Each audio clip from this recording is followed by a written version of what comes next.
इन लड़कों में एक विकलांग है जी। हाँ, वो कुछ नहीं कर पाता, वो घर रहता अपने बस।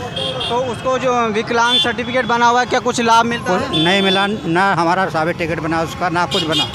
सिर्फ देखिएगा, जो ये बता रहे हैं कि गरीब के लिए कुछ नहीं मिल पाता है। जो योजना आती हैं और जो घर घर तिरंगा, हर घर तिरंगा चल रहा है, योजनाएं चल रही हैं, अगर ऐसे से गरीब को नहीं मिल पाएगी तो किसको मिल पाएगी? जो सरकारें ये अभियान चला रही हैं कि हर हर तिरंगा, घर घर तिरंगा। अभी सामने एक मुद्दा आया था, एक मुद्दे में हमने पढ़ा था कि एक शख्स के पास झंडा है, घर नहीं है उसके पास। वो सरकार से उम्मीदें लगा रहा था कि मुझको एक घर मिल जाए, मेरे पास एक तिरंगा है, अगर मुझको सरकार घर दे दे जो उस तिरंगे को मैं घर पे लगा लूँ। लेकिन जो हम बता दें आपको, उस शख्स ने सरकार से इतनी उम्मीदें लगाई थी कि हमको एक घर योजना दे दीजिएगा जिसके हम पे एक झंडा है, उसको हम झंडे को लगा दें, जिससे हम भी अपने अपने आज़ादी के लिए महोत्सव में आपको भाग देते हैं। लेकिन कुछ भी नहीं हो पाता है और हम पूछने की कोशिश करते रहेंगे। अंकल जी कुछ बताएंगे या नहीं? हाँ बताओ। अपना नाम बताइएगा। गजराज। ये बताइएगा, जो 75वां आज़ादी का महोत्सव चल रहा है, हर हर तिरंगा, घर घर तिरंगा चल रहा है, हाँ, उसमें जो गरीबों को आवास योजना आनी चाहिए थी, आपको मिली है या नहीं? भैया हमारा ना मिली। नहीं मिली, ना कुछ भी। बिल्कुल नहीं मिली। और हम पूछने की कोशिश करते रहेंगे, जो कुछ भी योजनाएं आती हैं गरीब को कुछ नहीं मिल पाता है। भैया जी अपना नाम बताइएगा। जी चंद्रशेखर सिंह। चंद्रशेखर जी, ये बताइए, जो आज़ादी का 75वां महोत्सव बनेगा आपके, इसमें एक मतलब एक अभियान चलाया जा रहा है कि हर हर तिरंगा, घर घर तिरंगा। जी मतलब इसके बारे में क्या संदेश देना चाहेंगे? जी, इसके प्रति जो जनता की बहुत तेज उत्साह उल्लास है, जिसमें जो है सभी को बहुत बढ़िया रुझान आ रहा है। जो हर घर में, हर मकान में आपको तिरंगा दिखेगा इस समय। और इस समय तो रोड पे भी हर इंसान एक तिरंगे के साथ में ज़रूर निकल रहा है। ये बताइएगा, आपकी बात बिल्कुल सही है अंकल जी, लेकिन जो अपने देश में गरीब तबके के लोग हैं, जी आवास योजना आई थी जी, लेकिन आवास योजना भी नहीं मिल पाई। जिस तरह से अंकल जी ने बताया, ऐसा काम कर रहे हैं अंकल जी, इनके लिए तो एक आप ही बताइएगा, इन अंकल जी के लिए एक आवास योजना होनी चाहिए थी या नहीं? जी बिल्कुल बिल्कुल होना चाहिए था। लेकिन रही बात कि अब यहाँ पे गरीबी की जनसंख्या बहुत ज़्यादा थी, तो ये संभव नहीं रहा कि सभी को एक साथ आवास दिया जाए। लेकिन धीरे धीरे जो है सब कवर हो रहा है और आने वाले सत्र तक सब कवर हो जाएगा, कवर हो जाएगा। जी जी जी। और हम बूझने की कोशिश करते रहेंगे लगातार, जो भी अपडेट आती रहेगी। जी हाँ, मैं इस वक्त खड़ा हूँ एक स्मार्ट सिटी गजरौला में, लेकिन इस स्मार्ट सिटी में जितने भी गाँव हैं, आपको एक भी गांव ऐसा नहीं मिलेगा जिसमें गारा कीचड़ ना हो। जी हाँ, मैं बता दूं, एक स्मार्ट सिटी ऐसी बन गई है, औद्योगिक नगरी, लेकिन जो इसके गांव हैं, आपको एक गांव भी ऐसा नहीं मिलेगा जिसमें गारा नहीं होगा। हर गांव के अंदर आपको गारा मिलेगा। आपको जो परेशानी होती हैं, गरीब तबके के लोगों को परेशानी होती हैं, बिल्कुल परेशानी का सामना कर रहे हैं। सरकारी स्कूल में शिक्षा नहीं मिलती है, और जो गरीब बच्चा ही होता है वो सरकारी स्कूल में पढ़ता है, लेकिन उसको फिर भी शिक्षा से अंधकार में भेजा जाता है। उसका एक ही रीज़न है कि गरीब अपनी आवाज़ नहीं उठा पाता है। उसी के लिए हम खड़े हैं दिल से, और भाई भी साथ देंगे और हम बात करने की कोशिश करते रहेंगे। भैया जी ये बताइएगा, जो अपने उत्तर प्रदेश की मैं बात कर रहा हूँ, उत्तर प्रदेश में सरकारी स्कूल हैं, जी जी, इसमें अधिकतर देखा जाता है सरकारी स्कूल में कि गरीब के बच्चे ही पढ़ते हैं। जितने भी सरकारी विभाग होते हैं, मालदार पार्टी होती हैं, उनके बच्चे जी किसी का DPS में पढ़ता है, प्राइवेट संस्थाओं में पढ़ते हैं। जी जी पढ़ते हैं। जी जी पढ़ते हैं। लेकिन जो गरीब का बच्चा होता है वो स्कूल मैं सरकारी। बता दूं कि अब अगर आप अभी रोड की बात कर रहे थे, तो कोई ऐसा एक गांव आप जो है यहाँ गजरौला में आप नहीं दिखा पाएंगे जहां तक रोड से आप पहुंच न सको। हर गांव में खड़ंजा रोड है, ये हम नहीं, कोई भी आदमी बता देगा। और रही बात की जो शिक्षा की आप बात कर रहे हैं, शिक्षा ऐसा नहीं है कि आप लोग प्राइवेट स्कूल में ही भेज रहे हैं। अब सरकारी स्कूल का भी जो है बहुत अच्छा रिजल्ट आ रहा है। सरकारी स्कूल में भी लोग अपने बच्चों को भेजना प्रारंभ कर दिए हैं। ये बताइएगा, जिस तरह से दूध पे, खाने पीने की चीज़ों पे GST लगी है, महंगाई बढ़ी है, वो गरीब के लिए किस हदों तक वो सही है, किस हद तक वो गलत है? जी जी, ये खाने पीने पे जो GST लगी है, इसके ये तो नहीं सही है।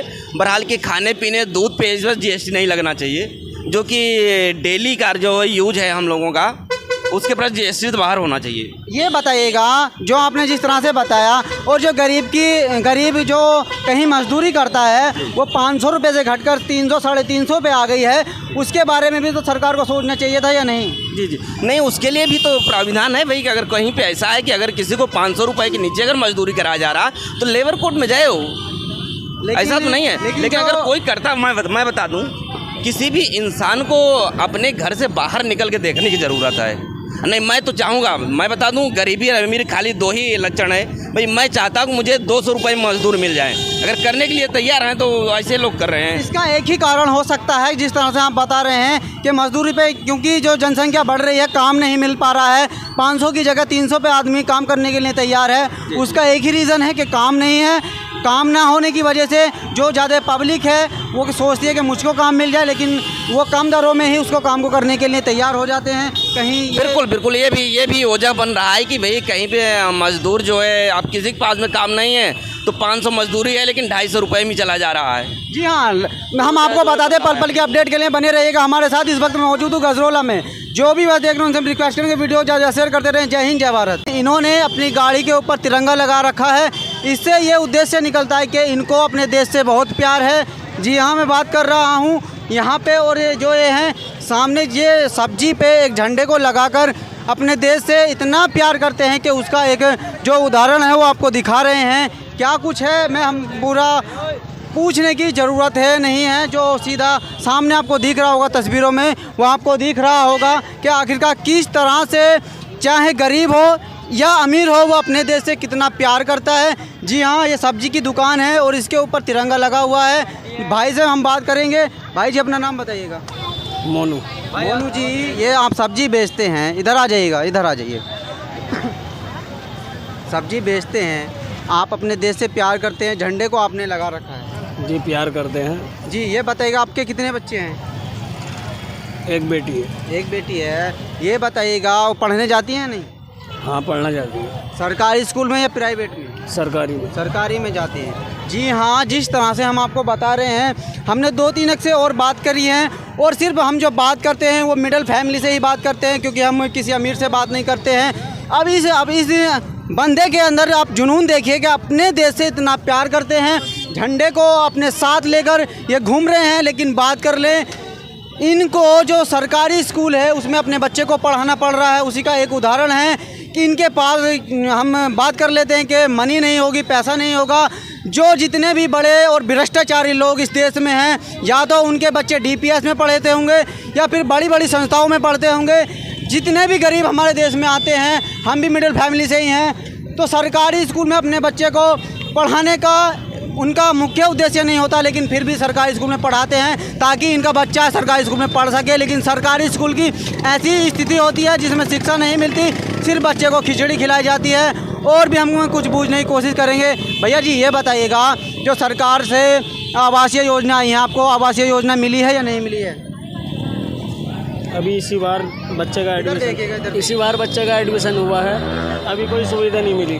नहीं, जो सरकार ने घर दिए हैं गरीबों को, आपको घर मिला है या नहीं मिला है? हमें नहीं मिला। नहीं मिला तो कहाँ गए वो इतने सारे जो आवासीय योजना आई थी, कहाँ गई? हमने 10-12 गरीबों से बात कर रही हैं, लेकिन किसी को भी आवासीय योजना नहीं मिली है। वो आवासीय योजना आखिर कहाँ गई हैं? किस भ्रष्टाचारी के यहाँ पे वो ठहरी हुई हैं कि अपने देश से इतना प्यार करते हैं, झंडे को लगा हुए हैं, लेकिन फिर भी इनको कुछ आवासीय योजना नहीं मिल पा रही है। और जो कुछ भी समस्या है हमारे देश के अंदर, गरीबों के साथ है, अमीर के साथ कुछ भी हमें नहीं मिला साहब झंडा। झंडा नहीं मिला? नहीं मिला। अगर ऐसे शख्स को झंडा नहीं मिलेगा, जी हाँ, मैं बात कर रहा हूँ स्मार्ट सिटी गजरौला में, जो ऐसे शख्स के पास जिसको बहुत ही सख्त ज़रूरत है आवास योजना की, लेकिन यहाँ पे कोई भी आवास में कुछ मौजूद हूँ एक औद्योगिक नगरी गजरौला में, जिसको स्मार्ट सिटी के नाम से जाना जाता है। और इस देश के अंदर 75वें आज़ादी के महोत्सव के अवसर पर एक रैली निकल रही है कि हर घर तिरंगा और घर घर तिरंगा। उसी के ऊपर आज हम विचार करने वाले हैं। जी हाँ, मैं इस वक्त मौजूद हूँ स्मार्ट सिटी गजरौला में, और मैं एक ताऊ जी के पास आया हुआ हूँ इनसे बातचीत करने का कुछ मैं इनसे दोबारा बात करूँगा। जो कुछ भी सामने आएगा उसको हम दिखाने का पूरा प्रयास करेंगे। अंकल जी, अपना नाम बताइएगा। मेरा नाम सेठ सिंह है जी। कहाँ के रहने वाले हैं? तहसील हसनपुर। हसनपुर। ये काम आप कितने दिनों से करते हैं? मुझे कोई 30-32 साल हो गए। 30-32 साल हो गए हैं। अंकल जी, जिस तरह से अपने देश के अंदर एक मतलब घर घर तिरंगा और हर हर तिरंगा चल रहा है, उसके बारे में कुछ बताना चाहेंगे? अब जगह तिरंगे बांटे थे, हमें तिरंगा नहीं दिया तो हमें क्या पता। ये बताइएगा, आपको थोड़ा ज़ोर से बोलिए क्योंकि यहाँ वाहनों की दिक्कत से आ रही है। ये बताइएगा जो कॉलोनी थी, आवास कॉलोनी थी, वो आपको मिली अंकल जी या नहीं? नहीं, हमें नहीं मिली एक भी कॉलोनी नहीं मिली? नहीं, हमें नहीं मिली। देखिएगा, अगर ऐसे व्यक्ति को अगर कॉलोनी नहीं मिलेगी तो वो कॉलोनी जो हमारे जो नरेंद्र मोदी जी हैं, आवास कॉलोनी निकाली थी उन्होंने, वो पता नहीं कहाँ पे चली गई हैं। अगर ऐसे शख्स को कॉलोनी नहीं मिले तो किस शख्स को कॉलोनी मिलनी चाहिए, हम पूरा आस्ताऊ से जानने की कोशिश करते रहेंगे डिटेल में। अंकल जी ये बताइएगा, आपके क्या बच्चे हैं?